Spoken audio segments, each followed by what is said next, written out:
Antes, en la quincena de diciembre fue. Sí.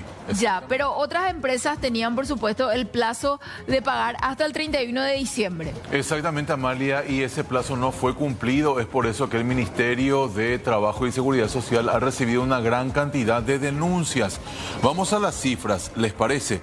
278 denuncias en el Ministerio por falta de pago de aguinaldo del 2025. Estas denuncias fueron recepcionadas entre el 2 al 31 de enero, involucrando a más de 100 empresas. Exactamente, concentrándose en el 67% de los casos en Asunción y el Departamento Central. En total, son 86% las denuncias nominales y 14% las anónimas. Claro, porque la gente tiene miedo también de denunciar esto por si posteriormente haya algún tipo de represalias. Totalmente, la mayoría de los denunciantes fueron hombres y se dio la denuncia de manera presencial, también a través de plataformas digitales y también el WhatsApp. Pero actualmente hay todavía denuncias que aparentemente llegaron a un arreglo. Exactamente, son 132 denuncias ya las resueltas, Marcelo. Igualmente les invitamos a la gente a que pueda hacer su denuncia en el Ministerio del Trabajo con respecto a esta situación. En teoría, ellos guardan la confidencialidad de esa denuncia. Exactamente, y atención a este dato interesante también del Ministerio de Empleo y Seguridad Social. Brindó asistencia, es decir, asesoramiento sobre temas concernientes al aguinaldo a 435 personas. Principalmente la gente preguntó vía WhatsApp. Y esto tenía que ver con la falta del pago, el cálculo del beneficio y los requisitos para acceder al derecho, además de temas vinculados también a retenciones y descuentos. Es decir, hasta ahora se sigue preguntando y se sigue desconociendo, Amalia, datos vitales con respecto al cobro del aguinaldo. La gente sigue preguntando si es legal que le descuenten el aguinaldo. La gente sigue preguntando que si tiene un mes y medio, 2 meses de trabajo, le corresponde el aguinaldo. Es decir, hay muchas cuestiones que todavía hay que ir aprendiendo con respecto a este no beneficio, sino derecho del trabajador. Estar bien asesorados en cuanto a nuestros derechos es clave, Sí, porque sí. por un lado está la gente a la cual se le descuenta el IPS y por otro lado está la gente que factura, ¿verdad? Y también, por supuesto, ahí entran a regir otras cosas, los jornaleros, los independientes, un montón de situaciones que se van dando, pero igualmente es importante que estemos informados. Claro, es importante que se cumpla la ley también por parte de la patronal. En este caso tiene que ver con las denuncias realizadas por estas personas. Vos podés denunciar si todavía no cobraste tu aguinaldo. Escribí al número que aparece en pantalla, 0985-300109.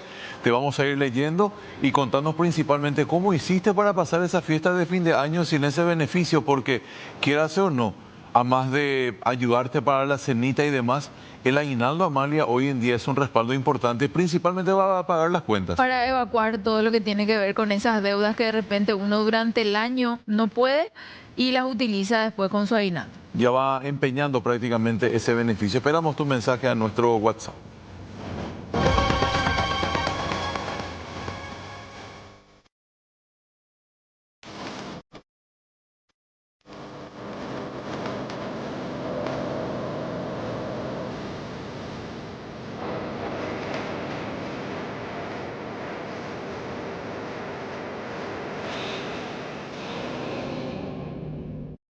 Nueve con 23 de esta mañana y hay veces creemos que los médicos no pasan por la misma situación que cualquier asegurado y en esta oportunidad tenemos el testimonio en primera persona de un funcionario del Instituto de Previsión Social, médico él, empleado, el doctor Fernández, que sufrió una grave situación de salud. Exactamente, situación calcada de nuestro colega de Unicanal, del querido Braulio, quien terminó perdiendo la vida.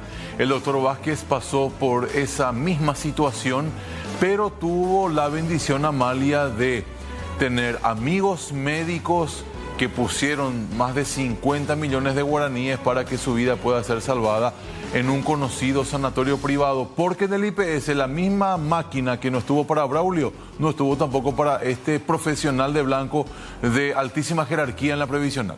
Escuchamos el testimonio de un familiar. El evento de mi hermano ocurrió a las 12:30 de la noche aproximadamente, 12:30 a 1 del jueves, amaneciendo viernes, ¿verdad?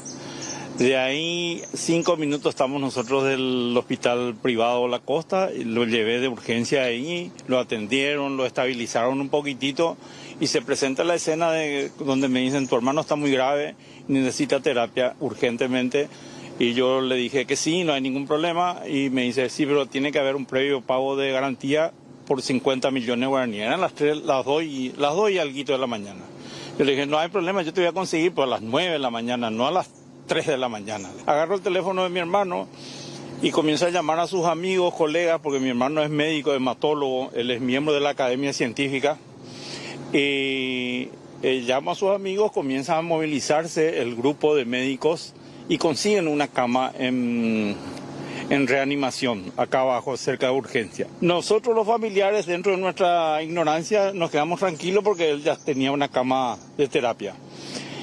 Pero llega otro colega amigo, muy amigo, cardiólogo, Javier Galeano, y entra a la sala de urgencia, perdón, a UTI, y habla con la doctora encargada y compañía y le pregunta por la máquina de hemodinamia. Y le dice, no está funcionando la máquina, doctor, le dice. Siguiente escena, le digo yo, pero en el hospital privado me pide 50 millones. Llama al teléfono el Javier Galeano, el cirujano, y le dice a la Costa, va a ingresar fulano de tal, Gustavo Adolfo, que es mi hermano, y yo me hago cargo de cualquier cosa. Con esa venia tuvimos ya al mediodía le llevamos a la Costa, y a las 2 de la tarde le intervinieron quirúrgicamente. Hicieron el procedimiento con la máquina famosa que no funcionaba en ese momento en IPS. Le hicieron el procedimiento hasta el cerebro, limpiaron o se cauterizaron. Tenía dos cositas en la cabecita que, bueno, solucionaron el problema, pero la sangre quedó ahí. Hoy es el 5.º día de su evento. Esta situación nos pone en 15 días críticos, muy críticos, que puede ocurrir cualquier cosa. Si no teníamos los amigos que tenemos, si no teníamos los amigos que colaboraron, los colegas que colaboraron, y si no venía este amigo doctor a preguntar si funcionaba o no la máquina, la historia iba a ser otra.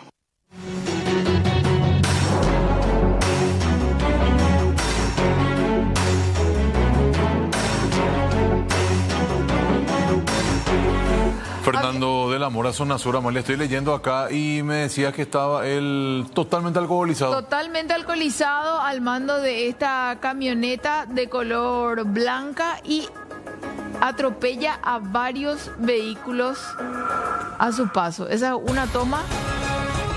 Mira que le agarra a este. Ojere, ojo, mira.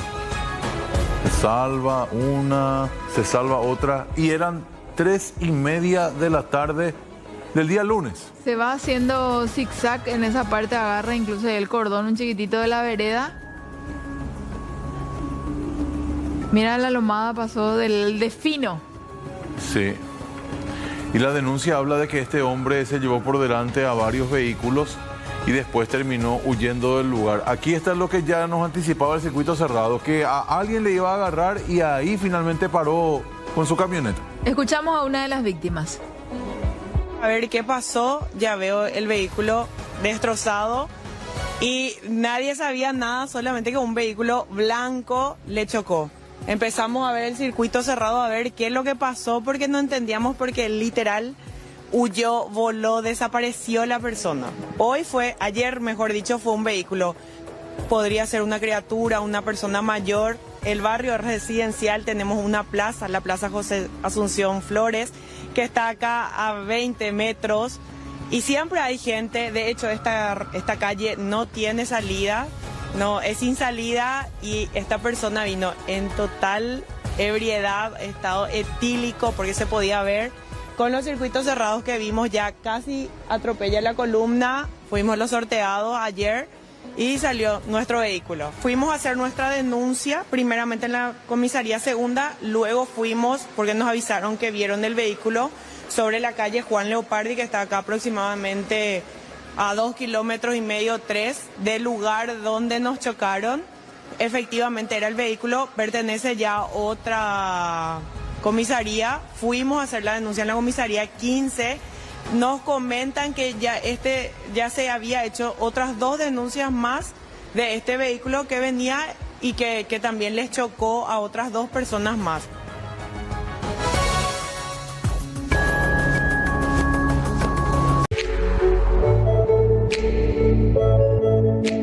El incumplimiento de la inscripción o de las comunicaciones de parte de la patronal, sea esta persona física o jurídica, trae consigo la aplicación de multas. En las placas encontraremos las sanciones que puedan ser aplicadas. Las multas varían entre 1 a 3 jornales mínimos por incumplimientos de comunicaciones. Siempre tener en cuenta que es por trabajador. De 10 a 20 jornales mínimos por incumplimientos de inscripción patronal o presentación de planillas laborales por establecimiento. El artículo 6º de la resolución del Ministerio de Trabajo y Seguridad Social número 75/2025 establece un tope de las multas dentro del mismo concepto de incumplimiento. Ese tope está en 10 jornales mínimos por cada mes, excluyendo... Y yo siempre estoy comprando. Pero si vos te das cuenta, ellos tiraban en el basurero, en bolsas negras. Sí. Entonces a lo mejor por eso en algún momento ellos miraron la cámara y pasó desapercibido, pero después ya empezó a faltar y a ella les llamó la atención. Ahora, vos conocés, ¿cómo es que le llaman? ¿Vos conocés lo que es el cebo? Sí. El cebo pues se usa para el tema del chillano. Grasa. La grasa, sí. Claro, para el chillano. Si de por ahí falta eso nomás dentro de todo no es tanto, pero estos muchachos tiraban en la bolsa para la basura. Atendena, cortes para vacío y carnaza negra. Pero atención, porque había gente que les compraba, o sea, ellos se convirtieron ya en proveedores de ciertos locales que estaban en la zona. Ahora, yo lo que siempre digo, y a mí me causa gracia nomás, y a esto apunto al mercado negro, ¿verdad? Porque muchas veces a mí cuando yo cuento que me voy a comer ciertas cosas en el mercado, me dicen, ¡ay, comes ahí en el mercado! Y al final nosotros no sabemos cómo se manipula lo que comemos en lugares ultra top. Y no. ¿Sí o no? No tenemos. ¿Quién se va a inspeccionar esa cocina, por ejemplo? Vos sabés que el tema ese de la cocina tiene muchísimos Y bueno, secretos. entonces, ¿qué es lo que tanto vamos a hablar de este tema? Esta gente comercializaba en copetines, restaurantes, dice que todo lo que había en la zona. Claro. Y les compraban y se cortaba la cadena de frío de la carne. Y totalmente. Entonces, estaba en bolsa negra. Exactamente, evidentemente no se respetó absolutamente nada del ámbito fitosanitario, ¿verdad? Pero fíjate tampoco, está el señor en el área de la carnicería y de allí te aparece el sello ese Top of Mind, ¿ves? Sí. Y está la luz prendida al otro lado. Sí. Y la gente estaba circulando dentro del supermercado, ahí se ve esa gente que está haciendo sus compras. Ah, es un mondágina. Qué bárbaro. Los 3 se quedaron detenidos. Exactamente. Qué feo después tener que contratar abogado por esto. Y la verdad, Amalia, habría que ver hace cuánto tiempo. ¿Qué hiciste y robé carne? ¿Y hace cuánto? Porque estamos hablando de gente de bien, que trabajaba, que tenía un salario y demás. Sí, cierto. Che, hablando de esto, un fuerte abrazo a los amigos carniceros de un conocido supermercado que empieza con L. Ayer me atendieron y me dijo, decina porque esta carne comiste con cuchara. Un fuerte abrazo a los amigos. Hay los buenos, que son ellos, y están los que no son tan buenos como Exactamente, vamos a escuchar lo que decían. Personal de la comisaría tuvo conocimiento a través de la denuncia, ¿verdad?, del propietario del conocido local Punto Carne, diciendo que empleados de su supermercado le estarían andando robando ahora. Nos proveyó de grabaciones de las cámaras de seguridad donde se observan a las personas en cuestión que como ya todos vieron, ¿verdad?, por las redes, que estaban llevando carne y demás productos entre las basuras. Y según tengo entendido, ese es el trabajo que ellos realizaban, ¿verdad?, que sustraían de su lugar de trabajo para poder después ir a vender a otro lado. Según informaciones que tenemos, son otros funcionarios quienes alertaron al dueño del local. Y según se ve en la grabación de seguridad, los mismos apartaban la carne y metían dentro de bolsas de basura. Apartaban en eso y aprovechaban para, en vez de tirar como si fuera basura, ellos se apropiaban de eso y llevaban. En total fueron aprendidos tres personas, los mismos puestos a cargo de la fiscalía, quien como corresponde se derivó al juzgado. Y según tengo entendido, los mismos tienen libertad ambulatoria pero con varias prohibiciones. Y según menciona el propietario del local, a raíz de esto realizó un control, digamos, y se percató, ¿verdad?, que efectivamente le estarían ocasionando ya faltantes ya desde días antes.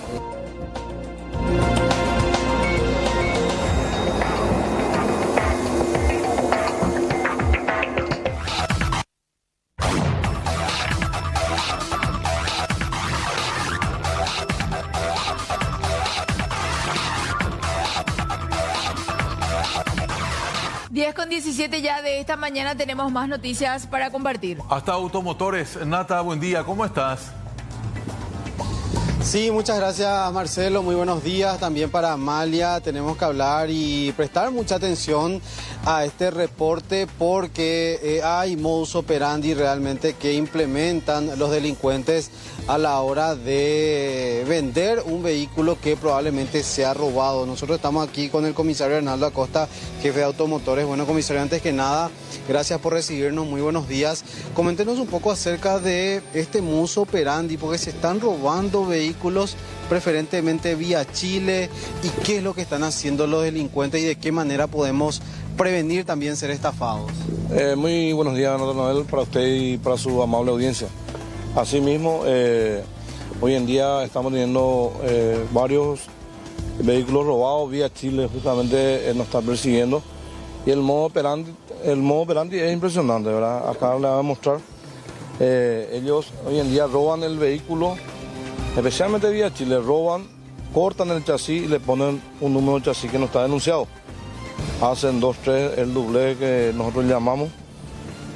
Y a simple vista, vos preguntando si su chapa, ponerle que esta chapa le pertenece a un vehículo 2008, ¿verdad? Y este vehículo que sea 2003, ¿verdad? Pero nosotros tenemos personales capacitados, personales técnicos, al hacer patrullaje, al realizar patrullas, sí o sí verifica los números de chapa, ¿verdad? Y al verificar así, se ve que la chapa no le pertenece, que le pertenece a un vehículo más nuevo. Se procede a la verificación. Una vez que se encuentre el vehículo de implante, se le comunica rápidamente eso a la fiscalía de turno, a la fiscal jurisdiccional, ¿verdad? Y ahí ya tenemos 2 víctimas, ¿verdad?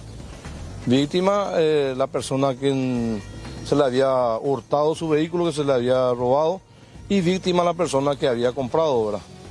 Para recapitular nada más, comisario, se cambia el número de chasis de un vehículo que no fue denunciado. Este número de chasis pueden extraer, no sé, en algún taller, de alguna forma clandestina, sin que el dueño del vehículo se dé cuenta de que le quitaron, por así decirlo, la parte del número de chasis, ¿no? Sí, así mismo. Hay también varios casos de vehículos chocados, ¿verdad? Vehículos que fueron dados de baja, ¿verdad? Y quitan así el chasis y directamente ellos implantan, ¿verdad? Y en cuanto a la chapa, ¿también le cambian, comisario? Sí, por supuesto, al instante le cambian todo eso, ¿verdad? Pero así como le estaba mencionando, nosotros los personales técnicos capacitados, uno al ver por los faros, el modelo, en la parte trasera, ya sabe ya qué modelo es, ¿verdad? Entonces se consulta su chapa y te salta ahí que es 2011 o qué. Y el vehículo, su carrocería, su faro y eso es 2004, 2005, ¿verdad? Se procede a la verificación del chasis, y una vez encontrado ya el implante, ya comunicamos directamente al Ministerio Público. Y en cuanto a la documentación, ¿hacen un nuevo documento, comisario? ¿Cómo hacen? Y sí, en la documentación todos son apócrifos, ¿verdad?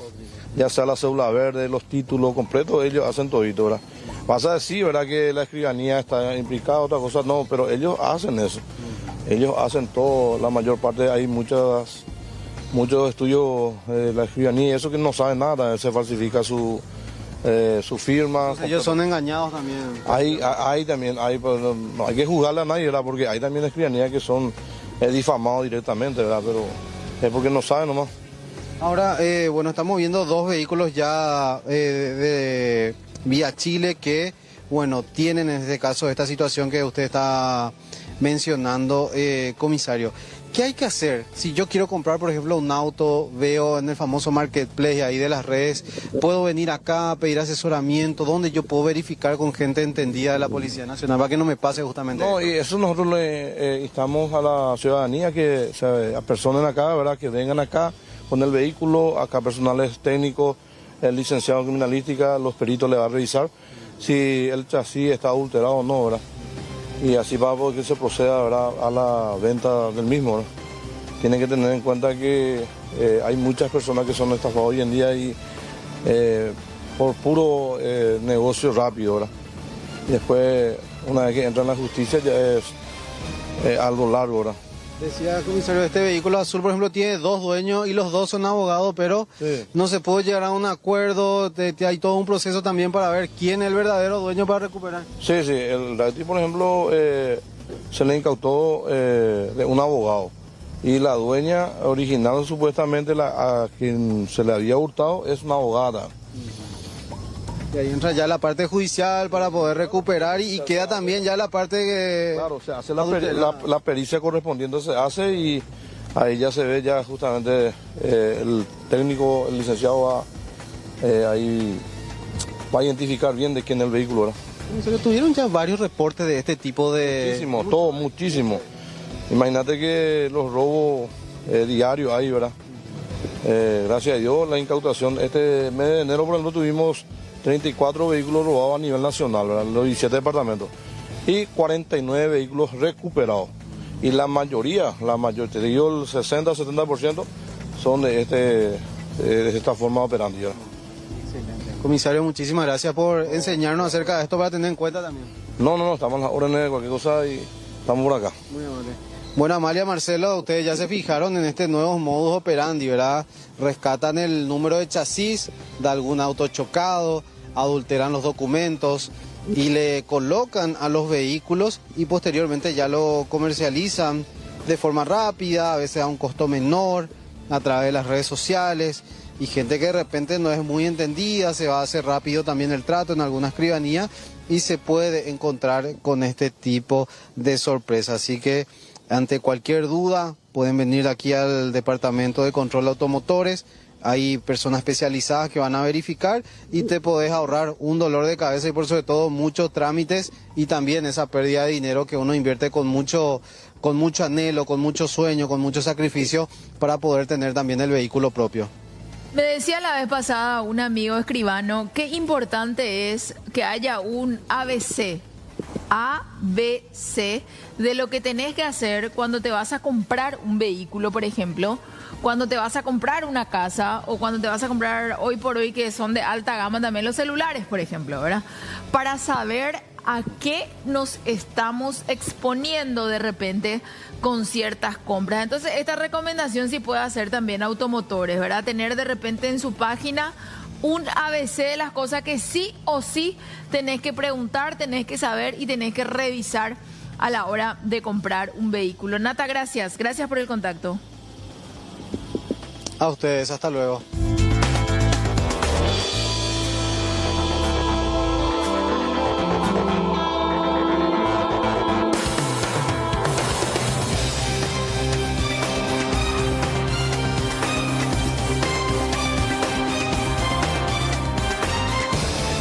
Diez de la mañana, 25 minutos. Ambiente convulsionado porque hay la fotografía de un documento concerniente a una acción judicial contra la ESAP y la palabra quiebra. Sí. Eso es lo que está llamando mucho la atención y a partir de aquí surgen varias interrogantes, Amalia. Que es lo que llamó realmente la atención y despertó la alarma, tanto que obligó incluso a la ESAP a emitir un comunicado. Y vamos a saludarlo ya al abogado Manuel Radice, que está del otro lado con nosotros. Doctor, buenos días, gracias por atendernos. Muy buenos días, Amalia, Marcelo, saludo a la audiencia de CN9. Gracias por tu tiempo, doctor. Queríamos conversar contigo con respecto a esto. ¿Podrías ampliar la situación? Presentaste una acción judicial contra la ESAP.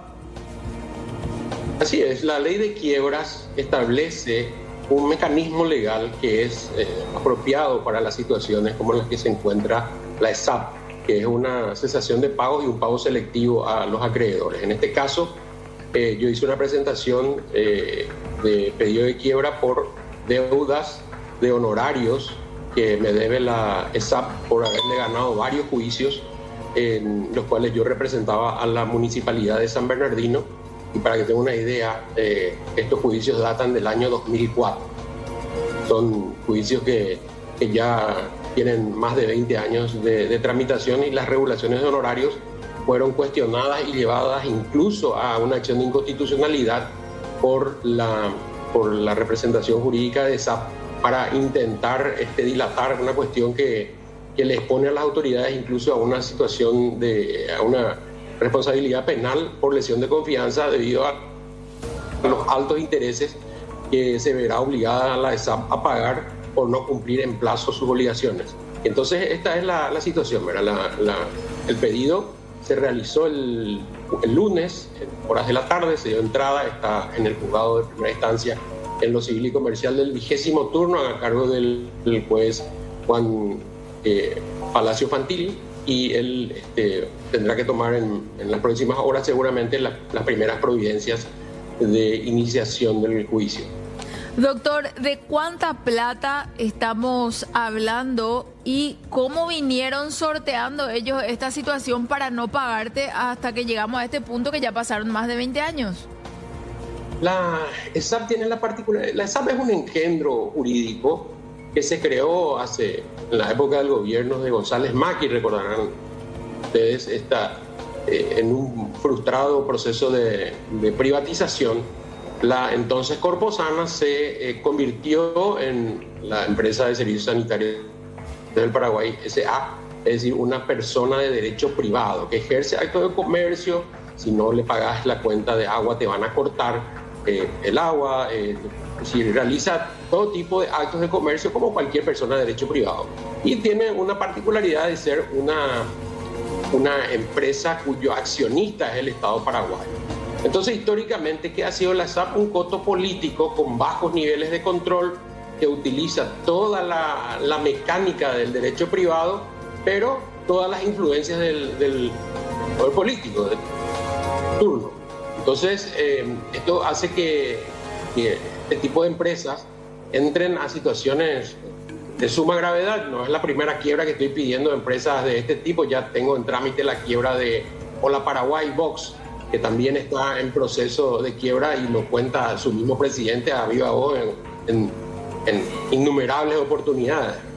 Entonces, estas empresas que se dedican a ejercer actos de comercio propios de la actividad privada tienen la particularidad de que son empresas en las cuales histórica y mundialmente hay utilidades y producción de millonarios, porque vender comunicación, vender agua en una situación monopólica como la de SAP no es solamente un buen negocio, sino un negocio altamente rentable. Entonces, en manos del Estado resulta que estas empresas se encuentran en estado de quiebra, un tema que el Estado paraguayo deberá replantear la situación de mantener este tipo de reitero, engendros jurídicos que según la conveniencia son públicos y según la conveniencia son privados, depende de la cara del cliente. Ahora, doctor, en simple castellano, para entender en qué consiste este pedido de declaración de quiebra, que la ESAP diga, bueno, nosotros vamos a cerrar porque tenemos que pagar al doctor Radice. Pues mucha gente escribe al WhatsApp y dice, ¿será que yo me voy a quedar sin el servicio de agua potable si es que la ESAP quiebra? Porque quiebre prácticamente es sinónimo de cierre de algo. No. ¿Podría ampliarnos, doctor, por favor? Sí, claro, con mucho gusto. Y le voy a enviar a la producción también el escrito en el que se habla al respecto para que ustedes puedan ampliar y analizarlo correctamente. La quiebra no es precisamente, o sea, la quiebra de hecho no lleva a la suspensión de ningún servicio. Lo que produce la quiebra en un primer momento es el desapoderamiento y la administración de la empresa por la Sindicatura General de Quiebra a través de un agente síndico y con el control del juez.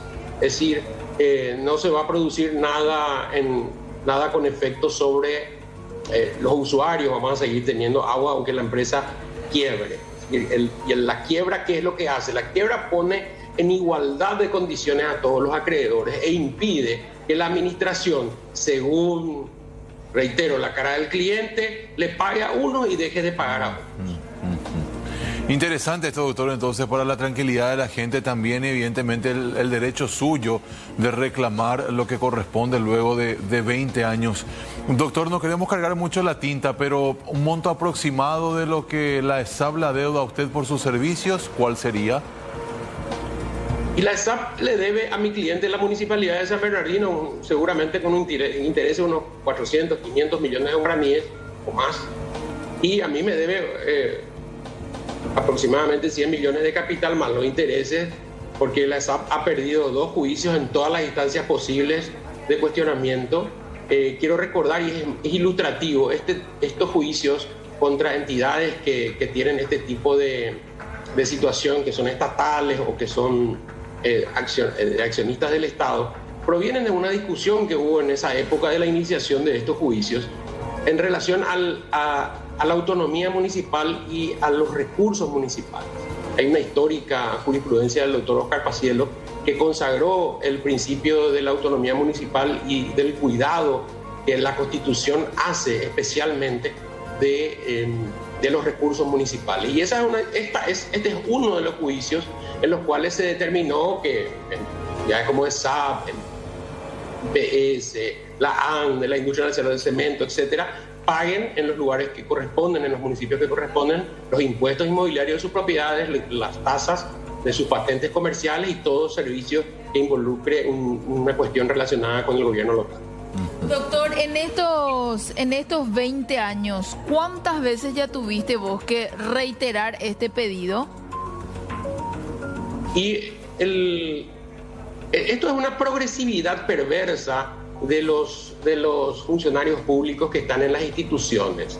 Como hay una especie de complejo en relación a los honorarios y a las cuentas que tienen que pagar las instituciones del Estado, de manera irresponsable, la Procuraduría General de la República en muchos casos hace lo mismo. Agota las instancias y chicanea los juicios, lo cual termina en enormes intereses a cargo del Estado. Esto ocurre en todo tipo de obligaciones del Estado, que si se pagaran en tiempo y forma no generarían estos perjuicios, que reitero, podrían llegar a consecuencias penales por lesión de confianza a los responsables de esto. Entonces, ahí tenemos un planteamiento que debe hacerse el propio Estado paraguayo, si es que realmente conviene estirar todo tipo de juicios del Estado hasta las últimas instancias, porque finalmente las deudas deben pagarse y el perjuicio que significa pagar intereses que se establecen judicialmente, que son altos. Estamos hablando de intereses que se establecen a nivel judicial entre el 2,5% y 3% mensual, y esto es algo que significa un perjuicio que no debiera asumir una institución estatal ni el interés del Estado. Doctor, perdón la interrupción. Debería pagar su cuenta y librarse de juego. Claro, a raíz de esta acción judicial que presentaste, la ESAP lanzó un comunicado que queremos también compartir un poco contigo. De hecho, imagino que ya estás al tanto, en donde letras más, letras menos dicen de que no hay ninguna acción judicial presentada contra la estatal y que ellos están onda tranqui, 12-8 nomás, que no tienen por qué preocuparse y que no hay nada que honrar, y que a partir de ahora habría que ver qué situación es la que van a poner. Ya en instantes vamos a compartir esto. Doctor, ¿no les llegó todavía la notificación? ¿No están al tanto de esta acción? ¿Cómo podemos entender el comunicado de la ESAP? El proceso es un proceso de ingreso electrónico. El día 2, lunes, ingresó por vía electrónica, el sorteo es electrónico, ingresa al juzgado. El día martes, el día de ayer, se hicieron los trámites internos del juzgado y hoy, a partir de hoy, seguramente están en despacho para las primeras medidas del juez competente. De ahí en adelante, ESAP va a ser notificada y se va a integrar la relación procesal con el síndico de quiebra y el Ministerio Público a los efectos de convocar al primer acto, que es una audiencia para hacer oída la fallida, que en este caso es ESAP. Doctor, desde ya muchísimas gracias por su tiempo, muy amable. Muchas gracias a ustedes, a las órdenes, y le envío el escrito para que lo tengan presente y ya puedan analizar. Lo aguardamos, doctor. Un abrazo muy amable.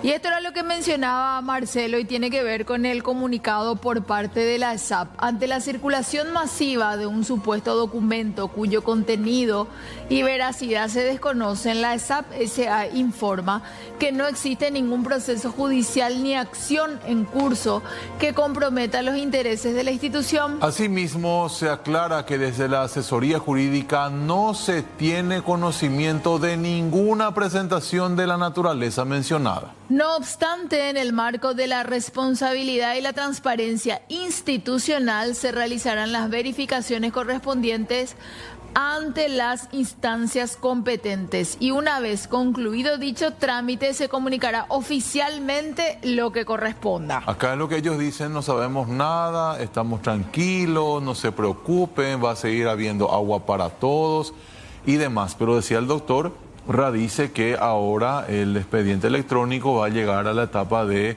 la comunicación, la notificación a la ESAP y a partir de ahí todo el sistema va a volver a moverse.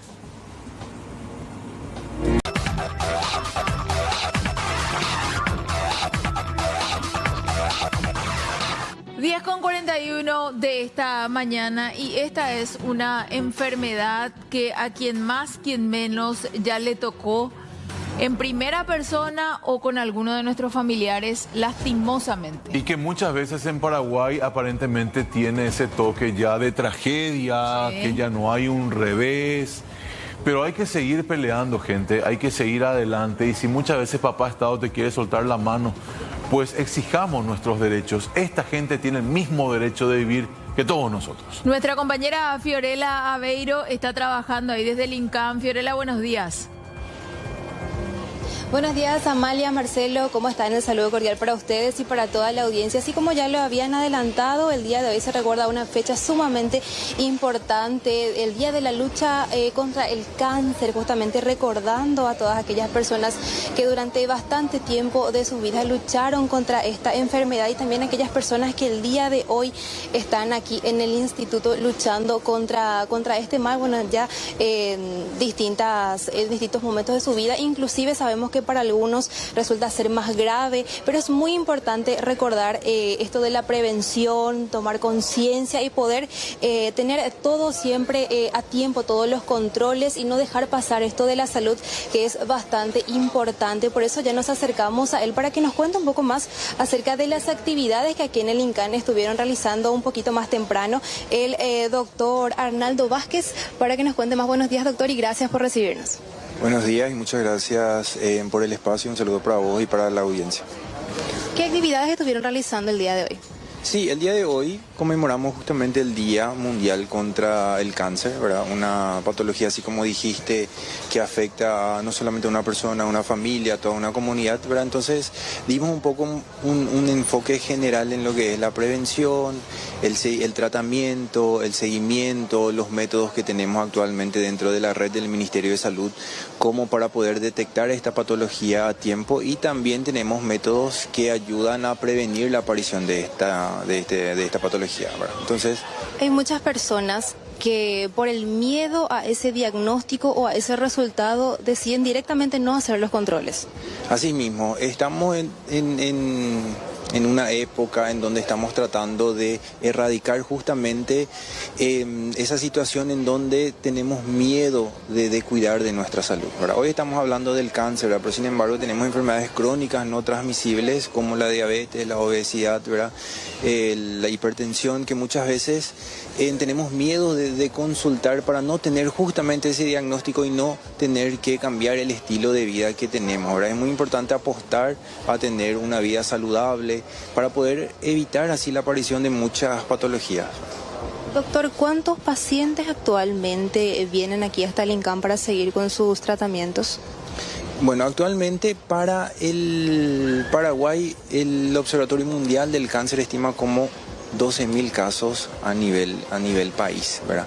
Actualmente en lo que fue del 2025, dentro del Instituto Nacional del Cáncer se estima que hubieron aproximadamente 2.000 diagnósticos nuevos dentro de ese año. Pero estos son diagnósticos que se hicieron dentro del instituto. Ahora sabemos que el Instituto Nacional del Cáncer es el centro de referencia de pacientes oncológicos, entonces vienen de diferentes partes del país. Entonces esa cifra se cuadruplica fácilmente, ¿verdad? Entonces es importante tener en cuenta ese pequeño dato, ¿verdad? También que durante los últimos años inclusive también se desmitificó eso de que a cierta edad uno puede tener cáncer. Ya conocimos casos de personas bastante jóvenes, inclusive que con el paso del tiempo tuvieron este diagnóstico y muchos hasta nos sorprendimos porque uno no espera tener. Así mismo, ¿verdad? Hay ciertos tipos de cánceres los más frecuentes, por ejemplo, cáncer de mama, cáncer de cuello uterino, cáncer de próstata, cáncer colorectal, ¿verdad? Son tumores que anteriormente se aparecía a partir de cierta edad, ¿verdad? Hoy día el corte principal, por ejemplo, en cáncer de mama se insta a que todas las mujeres a partir de los 40 años se hagan sus mamografías correspondientes, ¿verdad? Cáncer de próstata a partir de los 50 años, ¿verdad? Cáncer colorectal también, ¿verdad? Y todos esos pacientes, si es que tienen antecedentes familiares de primer grado, si tu papá, tus tíos o tus hermanos tuvieron cáncer de próstata, es importante que estos controles los realices antes, ¿verdad? Es más, a partir de cierta edad es importante que tengamos esa costumbre de realizarnos una vez al año todos nuestros chequeos correspondientes a nuestra edad. Ahí está también, muchas gracias, doctor, que nos hacía estas recomendaciones. Y no quiero cerrar este enlace, compañeros, sin hablar también con otro de los protagonistas, el señor Andrés Calzada, que me decía también es un gran fanático de C9 a las 9. Ya me estaba consultando por ustedes, compañeros, un poco antes de empezar con nuestro enlace. Y bueno, recordar también a todos los pacientes, Andrés. Sí, hoy es un día muy importante a nivel internacional, ¿no? Sobre todo, como decía el doctor, ¿no? La detección temprana del cáncer, tanto en mujeres como en hombres, ¿no? Y también no tener miedo o ciertos tabús que tienen los hombres, en mi caso, ¿no? De asistir al doctor y tomar las medidas necesarias para poder hacer un chequeo prematuro y luego los controles y así con la curación, ¿no? Como representante de un grupo de pacientes, Andrés, yo te quiero consultar, ¿cómo ves la situación de los pacientes del INCAN? ¿Cuentan con los medicamentos adecuados para sus patologías? Si bien ya recibimos varias quejas a través de nuestro canal, ¿cuál es la situación actual que podés visualizar aquí? Bueno, hoy yo puedo decir, en mi caso, ¿no? Y de muchos compañeros más, que no tenemos falta de medicamento. Hoy, ¿no? Esto cambió desde que la dirección del INCAM cambió de persona, ¿no? Que hoy está la doctora Xavier Noguera, y hizo cambios profundos y positivos en el INCAM, ¿no? Y que se ven a plena vista, porque si tú das un simple recorrido por el INCAM vas a ver que están en plenas obras y también hay planes a futuros que van a servir para todos los pacientes y en general para el país, ¿no? Cambios en la infraestructura también que se están llevando a cabo. Sí, muy importantes, ¿no? Vamos a tener nuevos consultorios, nuevas salas de espera, nuevos lugares para internados, etcétera. Entonces hacer también nuevamente ese llamado de atención y esa invitación a todos los televidentes, Andrés, para que tengan de ejemplo este día para hacerse los controles, para prevenir todo lo que se pueda también. Sí, exactamente, sí, la detección temprana es lo primordial, tanto mujeres como en hombres, ¿no? De ahí ya empezamos una batalla que es probable que tenga cura, ¿no? En mi caso personal, yo hace 2 años y 3 meses que estoy con cáncer de riñón de células claras, ¿no? Me metástasis de 4º grado, ¿no?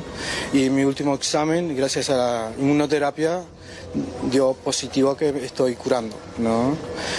Mi tema dura entre 2 a 5 años de inmunoterapia, ¿no? Y voy positivamente bien. Nos alegramos también contigo, gracias Andrés por hablarnos por este tiempo. Entonces, hacer también la invitación, compañeros, y en palabras textuales también lo que nos decía Andrés, ahí, una vez que uno tiene el diagnóstico prematuro, empezar esta batalla que posiblemente tenga cura si todo se realiza en tiempo y forma también. Exactamente, Fiorella, nuestro abrazo para Andrés, gran amigo, conocido, justamente ya fanático de nuestro programa, de nuestro espacio informativo. Y a toda la gente que está ahí en esos pasillos, si uno recorre esos pasillos, va a abrazar mucho más fuerte su cruz. su vida la va a valorar mucho más, porque realmente creo que uno conoce lo que es el pesar de la gente con cáncer en nuestro país y que de igual forma Amalia sigue batallando. Esta gente sí que es batalladora también. Exactamente, y lo que decía Fiorella, trabajar mucho en lo que tiene que ver con la salud preventiva, que cuando llegamos a tiempo con un diagnóstico, la historia puede ser completamente distinta, y cuando llegamos, por supuesto, a tiempo también con lo que tiene que ver con los tratamientos, y existen esos medicamentos en nuestro país. Así que gracias Fiorella.